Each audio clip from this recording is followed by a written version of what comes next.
The Qur'an isn't just about reading it, it's about relating to it, understanding what Allah wants from it, and engaging with the Qur'an. تبارك الذي بيده الملك وهو على كل شيء قدير الذي خلق الموت والحياة ليبلوكم أيكم أحسن عملا وهو العزيز الغفور. Sheikh, when it comes to like fortune tellers and soothsayers, right? Sometimes they get it right. Okay, now how do we understand that from an Islamic perspective? Yeah, that's a great question. And Allah gives us the example of what happened at the time of the Prophet Muhammad sallallahu alaihi wasallam, where the angels in the sky, they used to discuss and write down what's going to happen in the future. The qadr, the destiny of certain people, what will happen to them. And so the jinn, they would come and they would listen to what the angels were writing, or the angels were discussing or saying. And what they would do is they would hear maybe one thing and then they would mix it with 100 other lies. And so when this happened at the time of the Prophet Muhammad sallallahu alaihi wasallam, Allah sent fireballs essentially to keep those jinn away, to keep the message of Islam, the Qur'an, to be pure for the Prophet Muhammad sallallahu alaihi wasallam. وَلَقَدْ زَيَّنَّا السَّمَاءَ الدُّنْيَا بِمَصَابِيحَ وَجَعَلْنَاهَا رُجُومًا لِلشَّيَاطِينِ وَأَعْتَدْنَا لَهُمْ عَذَابَ السَّعِيرِ. Something I've always wanted to understand, right, is that if the jinn are made from fire, Yes. how then are they going to be punished inside the fire? Yes, that's a great question. And so the jinn, as you mentioned correctly, are from fire.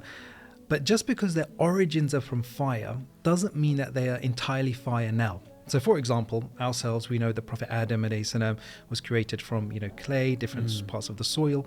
But we as humans, we're flesh, we're blood and bones. The same principle really applies for the jinn as well. In fact, in this verse, Ar-Rajim, who is it that Allah is referring to? Is Ar-Rajim Fir'aun? Is it Abu Lahab? Or is it the shaitan? What do you think the answer is? Rajim refers to shaitan, and it means something which is far away. In fact, it means something which is pelted with stones in another, understanding in the Arabic language. Far away from the rahmah, the mercy of Allah subhanahu wa ta'ala. And then Allah goes on to describe Jahannam in various ways. وَإِذَا الْجَحِيمُ سُعِّرَتْ وَإِذَا الْجَنَّةُ أُزْلِفَتْ عَلِمَتْ نَفْسٌ مَا أَحْضَرَتْ. So if Allah is describing Jahannam, does this mean that Jahannam has already been created?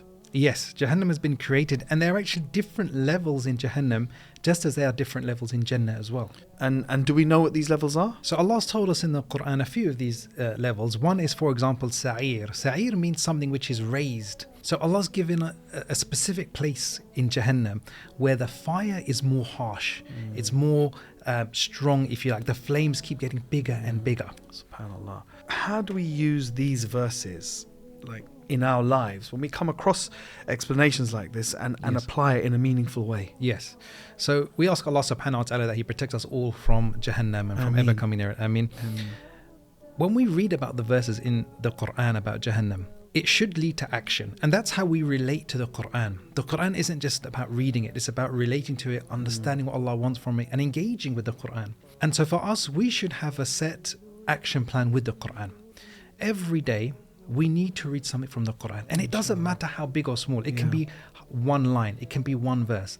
The key thing is that we make it consistent. Every Friday, for example, try to give something in that charity box in the masjid or online on your app, even if it's £1.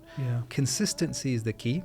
That's what Allah subhanahu wa ta'ala wants to see from us. As we mentioned in the hadith before, hadith collected by Ibn Majah, that the most beloved deeds to Allah are those that are consistent, even if they are small. تبارك الذي بيده الملك وهو على كل شيء قدير الذي خلق الموت والحياة ليبلوكم أيكم أحسن عملا وهو العزيز الغفور.